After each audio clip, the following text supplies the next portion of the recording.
Coquê, Dandalunda Maimbanda Coquê, Dandalunda Maimbanda Coquê. O trecho da música Dandalunda, interpretada por Margareth Menezes e composta por Carlinhos Brown, pareceu apropriado para abrir esse episódio da Mosca, o 30º episódio, ainda que sem a tal crise dos 30. A escolha da canção se deu por duas razões. A primeira delas, pelo significado do trecho em Yorubá, língua falada em países como Nigéria, Togo e Benin, e utilizada em cerimônias religiosas no Brasil. Tal trecho seria a reprodução de cânticos sagrados do candomblé, reproduzindo um pedido de Mãe Maiamba, uma filha de Oxum, por paz e prosperidade para o mundo.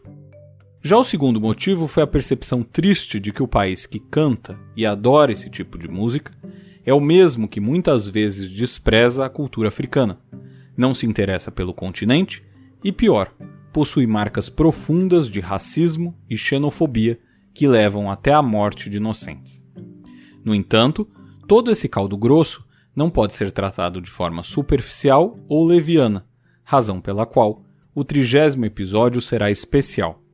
Pela primeira vez nesse podcast, mudaremos um pouco o formato, abrindo espaço para um diálogo. Mas antes de começarmos, não custa pedir mais uma vez para que você siga e compartilhe o podcast com seus amigos. E se tiver dúvidas e sugestões, escreva para moscapodcast@gmail.com. Dito tudo isso, ouvidos atentos e cabeças abertas que a mosca vai zumbizar. Como já dito, temos um convidado para dialogar nesse episódio especial.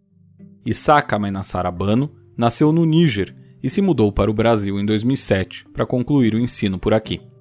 Formou-se em 2015 em Relações Internacionais pela Belas Artes de São Paulo, fez mestrado em Educação pela Unicamp e atualmente faz doutorado em Sociologia pela mesma universidade.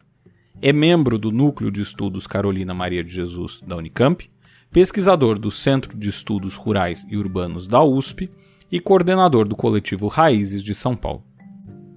Isaka, antes de começar eu queria agradecer muito você por topar participar desse episódio da Mosca. Desde que eu tratei rapidamente do tema escravidão no episódio 16 de novembro passado, eu queria poder ampliar a discussão a respeito do racismo por aqui.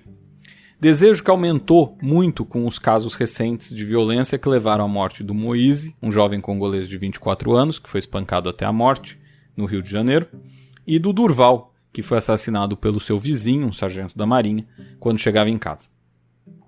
Mas além do espanto pelas mortes em si, me espantou também muito o fato de que, na média, a sociedade brasileira não reagiu à morte desses dois inocentes, como reagiu, por exemplo, à morte do George Floyd, lá nos Estados Unidos, que também foi brutalmente assassinado lá por um policial, né?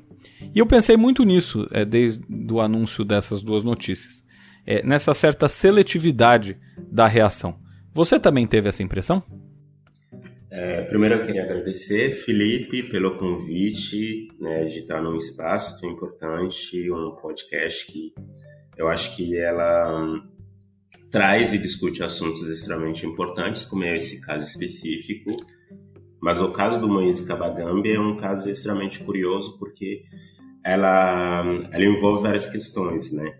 E de fato eu percebi porque há uma grande diferença quando mortes ou então assassinatos ou homicídios, né, de pessoas pretas acontecem nos Estados Unidos e quando de pessoas pretas acontecem aqui no Brasil, né? E curiosamente eu acho que tanto eu quanto você, a gente sabe que pessoas pretas são mortas todos os dias aqui no Brasil. Talvez a sociedade brasileira está mais acostumada, menos indignada. Então quando a gente vê, por exemplo, até mesmo celebridades, pessoas famosas, e de modo geral a gente tende a se comover mais quando é uma pessoa, né, que ganha uma repercussão internacional ou quando é uma pessoa morta nos Estados Unidos. E o caso do Moise, eu acho que talvez ganhe uma repercussão por ele ser estrangeiro e talvez pela forma como ele foi morto, né? Então, que foi uma morte extremamente brutal, desumana e que chocou o Brasil inteiro, né? Claro, algumas pessoas, um certo grupo de brasileiros. Existe também uma certa percepção, acho que política, não existe? Parece que defender a questão negra no Brasil virou uma questão meio de lado, assim, só a esquerda pode defender os direitos dos negros, ou das pessoas negras, como se... Não estou dizendo que não exista gente de direita que não defenda, mas parece que criou esse nicho, não parece? Que tem um certo aspecto, é mais fácil defender o George Floyd que não está aqui no Brasil, que parece que é uma coisa que abarca todo mundo, e de fato parece que o caso do Moise parece que você tem uma questão política, né, um viés político. Tem, com certeza. Eu acho que tem e sempre teve, né? A esquerda é vista como... que defendem os negros, né, os mimizentos, os vagabundos, etc. e tal. E a gente tem um exemplo claro disso, né?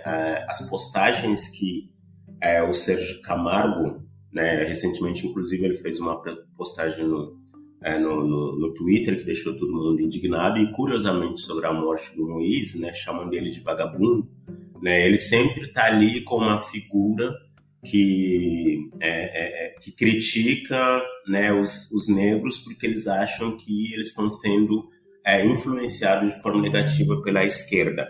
Então, lutar por direitos sociais ou por igualdade ou por igualdade de forma geral é visto como mais ou menos uma pauta, uma discussão que é defendida pela esquerda, e a direita, né, ela meio que, na maioria das vezes, ela é cinzenta. Quando eu falo, como você mencionou muito bem, quando a gente fala de direita, a gente não está generalizando, mas grande parte da direita, ou a gente pode até colocar uma porcentagem, 90% da direita acha que defender direitos iguais ou direitos humanos ou direitos sociais, direitos, né, a trabalho, etc., é uma pauta que é defendida exclusivamente pela esquerda e não é bem vista. Eu acho isso muito curioso, né, porque a gente está defendendo, por exemplo, direito a ter estudo, direito a ter um trabalho digno, direito a ter vida, né, que é o caso do Moise. E existe também uma certa sensação de segregação sem essa característica oficial, né? Parece que o Brasil sempre teve esse aspecto de você ter uma segregação velada, né? Eu acho que ela é velada e ao mesmo tempo explícita, né? Eu sou uma pessoa, cheguei aqui no Brasil, né, um homem preto, além disso, africano. E aí eu tive a oportunidade de, por exemplo, fazer a minha graduação na Belas Artes. Né? Então, quem é que tem acesso ou quem é que tem condições financeiras, sociais, econômicas para chegar numa universidade como a Belas Artes, né? Que é uma faculdade onde a mensalidade não é barata. E aí, se a gente parar para pensar, né, isso se reflete em quase todos os ambientes. Então, onde você circula, quando a gente fala que isso é explícito, né, ela está nesse sentido de que, olha, você não tem condições financeiras de estar aqui. Mas, ao mesmo tempo, quando você vai, por exemplo, em shopping, quando você vai no teatro, eu sou uma pessoa que, por muito tempo, eu frequentei muito teatro, como Sala São Paulo, Teatro Municipal, etc. e tal. E, ao mesmo tempo, nesses espaços você não vê pessoas negras, né? E, curiosamente, eu acho que a gente pode, inclusive, citar aqui, né, o Amarelo, do Emicida, que foi... que aconteceu no teatro, né, no Teatro Municipal, né? Uma das falas das pessoas que foram entrevistadas é essa: eu nunca imaginei que eu estaria nesse espaço, né? O próprio Emicida fala, os nossos nunca tiveram a oportunidade ou talvez não pisariam aqui nesse espaço, mas por que é que eles não pisariam? Né? Então são espaços que foram, eu acho, talvez velado nesse sentido, né? Você meio que não se identifica com o espaço, você não se identifica com o lugar e, consequentemente, você nunca não vai. E aí tem pessoas que possivelmente nem sabem que Teatro Municipal existe. Não sabe nem, por exemplo, que tem espetáculos que são de graça ou com preços populares e tal. Uhum. Em relação à cultura, eu acho que é muito curioso o Teatro Municipal, Felipe, porque quando a gente fala de cultura, tem umas definições que eu mais me identifico sobre cultura, é a seguinte, né? A cultura quando todos são incluídos com a máxima de suas religiões, crenças, práticas, né, e práticas. Então, será que o Teatro Municipal ele pode ser considerado como um espaço cultural? Né? Aí tem algumas ações, né, que a Secretaria eles fizeram para que esse espaço se torne um espaço cultural. Né? Quando todos, né, no caso a gente fala de todos, negros, indígenas, brancos, amarelos, etc., são aceitos com a máxima de suas crenças, de suas práticas, de suas religiões, etc. e tal. E aí uma das ações entregar ingressos gratuitos para que toda a população, independentemente da condição financeira, tenha acesso a esse espaço. Então, eu não tenho R$60 para pagar um espetáculo, mas eu posso pegar gratuitamente. Mas há umas outras questões anteriores, como, por exemplo, a distância entre, sei lá, quem mora lá no Capão Redondo, né, para ele chegar no Teatro Municipal, ele vai levar no mínimo 2 horas, ônibus, metrô. E existe também uma certa barreira invisível, né? De a pessoa não se sentir eventualmente acolhida dentro daquele espaço. Não estou dizendo especificamente no Teatro Municipal, mas eu estou dizendo de um modo geral. Porque não adianta só você não cobrar dessa pessoa o ingresso, mas você fazer com que ela, quando chegue lá, ela não tenha uma ideia do tipo, eu não me sinto minimamente bem dentro desse ambiente, né? E há olhares, né, das pessoas que frequentam, tipo, como eu falei, por muitos anos, eu cheguei a ter assinatura no Teatro Municipal por 1 ano, né? Então uma vez por mês, no domingo, eu vou ver um espetáculo, uma ópera, uma apresentação qualquer. E aí você percebe nitidamente a forma como as pessoas te olham, você é um corpo diferente naquele espaço. Né? Então, né, as pessoas fazem algumas caras, mas quem é você? O que você está fazendo aqui? Esse aqui não é seu espaço. Mas é isso, tem uma barreira de fato criada. Bom, já que você falou do Emicida, você concorda quando ele diz que o Brasil aplaude a miscigenação quando ela clareia, mas condena quando ela escurece? Concordo 100%. Eu concordo com o Emicida. Porque, por exemplo, um exemplo claro disso, né, uma das explicações é a forma como a gente se relaciona, né? Tem um quadro muito famoso, você que gosta bastante de arte, né, a Redenção de Cain, que explica isso muito bem. A forma como as pessoas se relacionam, então, quando, por exemplo, né, enquanto homem negro, eu vou me relacionar com uma pessoa branca, ver isso como algo positivo, né? Aceitam mais. Mas quando, por exemplo, eu vou me relacionar com uma outra pessoa preta, aí não é muito bem visto. Tem tido, claro, esses relacionamentos que têm sido muito bem trabalhados pelo movimento negro, né, que é relacionamento afro, que sim, eu acho que a questão não é nem, por exemplo, a gente falar de relacionamento interracial, mas o que motiva a escolha, por que é que eu vou, o que me leva a escolher, por exemplo, uma pessoa branca, a me relacionar com uma pessoa branca, do que me relacionar com uma pessoa preta. Tem um livro, né, do Frantz Fanon, Peles Negras, Máscaras Brancas, que fala isso muito bem. Né? O problema não é a escolha, o problema é por que eu vou escolher. Né? Eu estou escolhendo por quê?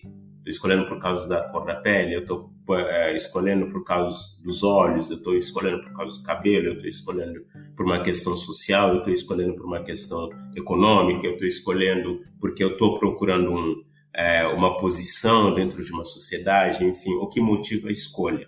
Né? E aí, quando a Emicida fala que quando aplaude a miscigenação, quando ela clareia e condena, quando ela escurece, é nesse sentido. A gente aceita, né, quando as pessoas, né, que é um projeto, né, de clarear cada vez mais a sociedade. E eu acho que tem outra questão também que talvez seja outro mito que também a gente tenha muito em nossa sociedade, de que o brasileiro é muito pacífico para a questão de raça e para a questão de estrangeiro. Eu acho que isso é um mito que já era, né? Acho que a gente não tem mais nenhuma dúvida que isso daí não tem pé nem cabeça, né? Olha, a gente sempre teve essa impressão, eu acho que até mesmo enquanto estrangeiro, né? Eu tive a sorte de fazer relações internacionais e também tive a sorte de fazer meu mestrado na área de educação investigando o processo de interação, de inserção de crianças africanas da República Democrática do Congo em escola.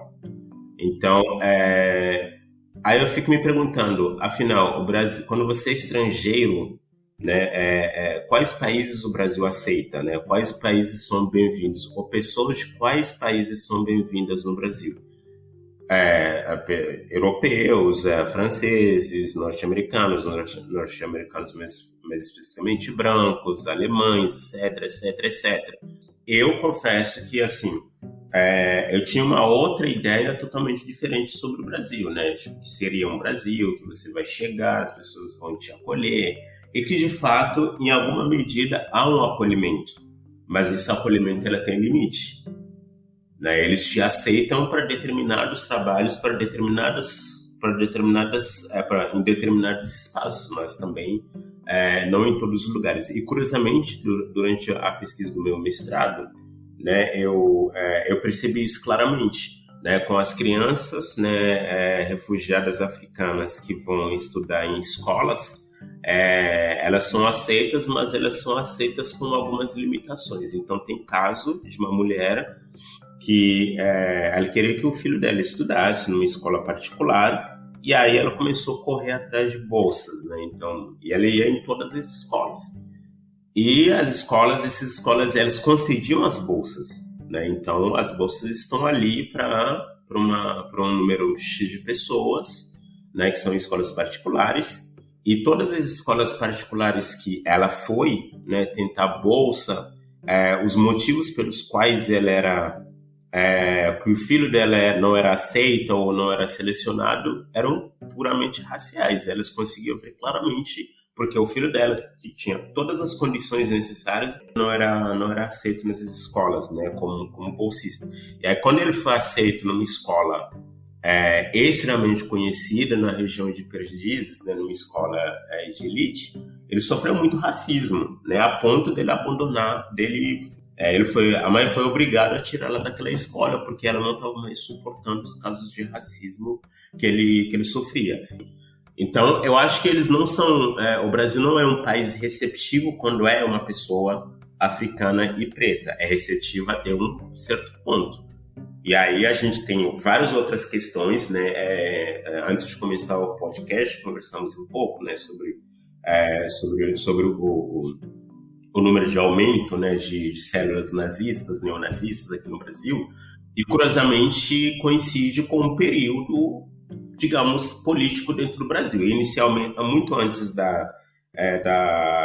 durante a campanha, né, o Bolsonaro chegou a fazer um comentário dizendo que os imigrantes, eles são a escória da humanidade, escória do Brasil, alguma coisa assim, eu não lembro exatamente. Né? E isso incentiva ainda mais as pessoas que não querem receber, ou seja, que tem preconceito, xenofobia, que são racistas em relação a imigrantes. Mas você acha que o discurso ele surgiu a partir dos anos recentes, ou você acha que eles encontraram porta-voz para o pensamento que as pessoas já tinham? Sempre foram e são racistas. Isso é claro. Eu acho que eles encontraram um porta-voz. Quando ele fez esses comentários em relação a imigrantes, né, ou refugiados, etc. e tal, ele se torna um porta-voz para algumas pessoas, não somente que não sabiam se expressar, mas também ele dá voz a um número muito grande de pessoas para se expressarem e para se apoiarem sobre aquilo que ele falou. É interessante a gente acompanhar os movimentos, a movimentação nas redes sociais, Facebook, Twitter e Instagram. Você encontra comentários muito piores do que o próprio Bolsonaro fez. Né? Então, ele se torna um porta-voz, é como se ele desse liberdade a algumas pessoas de falarem, e as pessoas, quando eles falam coisas piores ainda. Né? Então, vai normalizando a barbaridade, né? Sim, vai normalizando. Então, Bolsonaro está falando, eu também posso falar.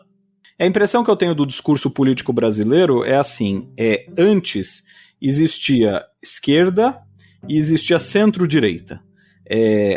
o limite da direita, sempre a impressão que eu tenho é que ela, lógico, tem lá seus ícones, tipo Enéas, que é um cara de extrema direita e tal, mas a impressão que eu tenho é que a política brasileira chegava até a beirada da direita, ela chegava até o centro-direita. Políticos, obviamente, do executivo, tá? Não estou dizendo do legislativo, porque o legislativo tem algumas pessoas mais radicais. Mas parece que depois do impeachment da Dilma, e sobretudo com a eleição do Bolsonaro, esse trecho do eleitorado de extrema-direita que nunca se viu representado, parece que ele encontrou representante. E não é só no Bolsonaro, parece que ele encontrou representante nos pares na sociedade. Parece que passaram a enxergar em outras pessoas da sociedade pessoas com as quais eles podiam se reconhecer. Sim, concordo 100%. E aí isso é muito grave, né? Isso é muito grave e a gente vê as consequências, porque você olha aquela pessoa, né? O presidente faz Claro, eu não estou, de certa forma, diretamente colocando a culpa nele, a morte do Moïse, mas ela dá voz a pessoas. Você cria um inimigo, é uma estratégia política, você faz com que alguém se torne um inimigo. E aí o ódio pelo outro aumenta e a pessoa acha que tem o direito de fazer com esse outro, esse estrangeiro, africano, o que ele quiser. E aí tem uma outra questão, eu acho que explica isso, as estratégias políticas. Por exemplo, quando o Bolsonaro, desde que o Bolsonaro foi eleito, quantas vezes ele foi para a África? Ou quantas embaixadas foram abertas? Ou quantas embaixadas foram fechadas? Ou quais foram os comentários que ele fez sobre a África, né? Os comentários xenófobos, racistas, preconceituosos que estão disponíveis na internet. Então você cria não somente uma repulsa do outro, porque xenofobia é isso, né? A repulsa do outro, e ao mesmo tempo você faz com que esse outro seja agredido, violentado, morto de forma desumana. Uma coisa que eu tenho muita impressão no Brasil é que essa repulsa ao outro, e talvez seja um fenômeno global, mas enfim, talvez seja ignorância até minha, essa repulsa ao outro, ela se dá da seguinte forma. Existem alguns traços da cultura africana na população brasileira que são abraçados. Então você olha e fala, por exemplo, sei lá, axé, dar pulo na onda, fazer oferenda para Iemanjá, capoeira, isso tudo acarajé, isso tudo é valorizado. Agora, por outro lado, existem coisas que você simplesmente não, que as pessoas não toleram, que os brasileiros não toleram. Então é engraçado como você tem um movimento, como o Brasil tem um movimento, acho que isso pode ser do mundo, mas existe um movimento de apropriação de algumas características culturais e invisibilidade ou desvalorização de outros, não tem? Eu vou usar um exemplo, eu acho que talvez até para ficar claro, talvez para explicar melhor para o ouvinte, né? Você usou, né, alguns elementos da cultura, né, que nasceram da cultura africana, né, para explicar isso.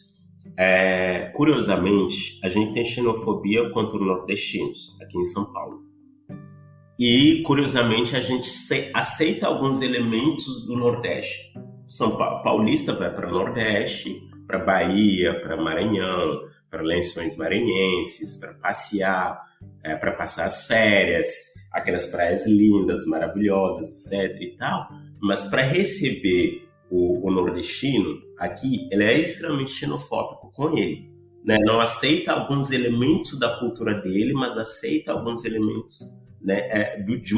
Eu posso até dizer os modos de vida, né? A forma de viver daquelas pessoas, né? A xenofobia pode se expressar de várias formas, pode ser em relação à cor da pele, pode ser em relação à forma como a pessoa fala, a forma como a pessoa se expressa, a forma como a pessoa se veste, a forma como a pessoa se relaciona. É um conjunto de elementos que constituem a xenofobia, a repulsa de algumas coisas que você meio que não identifica ou então se recusa a aceitar do outro, né? No caso do africano é o quê? Primeiro, a gente pode até voltar para trás, trazer todo um contexto histórico, colonialista, etc, mas tem principalmente a cor da pele. Então a diferença está ali. Eu estou vendo alguém que não é do meu país, para começar, embora o nordestino... o que o paulista compartilha com o nordestino? Eles compartilham uma bandeira nacional, eles compartilham uma nacionalidade, um hino nacional e várias outras coisas, mas mesmo assim há uma xenofobia entre os dois.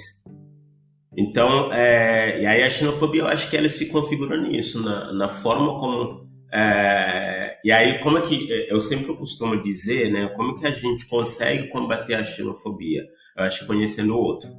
A partir do momento que a gente não conhece a pessoa, né, e tudo isso é uma baita de uma ignorância sobre o outro, sobre sua cultura, sobre sua vivência, sobre sua identidade, sobre quem ele é, da onde ele vem, por que ele vem. Uma das formas, por exemplo, de combater a xenofobia, né? Eu lembro que na minha dissertação do mestrado, né, uma coisa que ficou bem claro para mim é que tanto os professores quanto os alunos, eles não tinham mínima noção do que é, por exemplo, refúgio, né? O que são refugiados, porque eles vieram para o Brasil, de que país eles vieram, Congo, mas Congo fica onde? Que língua fala em Congo? Como que é a cultura do Congo? A partir do momento que você conhece o outro, você aprende um pouco sobre a cultura do outro, o motivo pelo qual ele saiu do país dele, ele veio aqui no Brasil, você dá um primeiro passo, né, a ter um mínimo de respeito pelo outro, e se identificar, criar uma identificação com esse outro. E Saca, você falou uma coisa interessante aí. Essa ideia, porque você falou, por exemplo, onde fica o Congo, como é o Congo e tal. Eu acho muito curioso porque a gente tem uma questão no Brasil que é assim, africano parece que é tudo a mesma coisa. As pessoas, de um modo geral, elas olham e falam, africano, ou África. E óbvio que não é, né? Não dá para comparar a Nigéria com a África do Sul, não dá para comparar o Níger com o Egito, não dá para comparar o Marrocos com o Botsuana e por aí vai. Você se incomoda com essa... Você tem essa sensação e você se incomoda com isso? Você percebe que existe uma certa noção de que existe uma clara diferença entre França e Alemanha, para as pessoas de um modo geral, mas não existe nenhuma diferença para nigeriano e, sei lá, um sul-africano? Isso é uma discussão muito interessante, Felipe. Eu acho que me incomoda sim, de certa forma me incomoda, porque o continente africano é imenso, é gigante, tem 54 países, como a gente sabe. É um continente multiplural, multilinguístico, multiétnico, multi.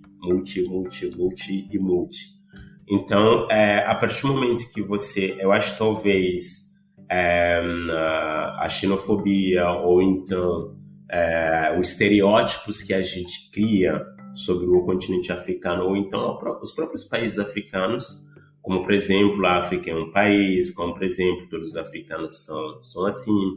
Para você ter uma ideia, o nível de ignorância, né? Até os haitianos são considerados de vez em quando como africanos, e aí me incomoda porque o continente africano, primeiro, que é gigantesco, né? Todos os países são diferentes, há similaridades, mas também há profundas diferenças entre elas, profundas diferenças religiosas, diferenças culturais, diferenças étnicas, diferenças, né? Por exemplo, é como se eu comparasse, por exemplo, o Chile com o Brasil, ou comparasse, por exemplo, o Chile com outro país da América do Sul, sei lá, com a Argentina. E aí as pessoas ficam extremamente ofendidas quando você compara, por exemplo, o Brasil com a Argentina, porque são duas culturas totalmente diferentes, são duas línguas totalmente diferentes, processos históricos diferentes, processos culturais diferentes, modos de vida diferentes, comidas diferentes.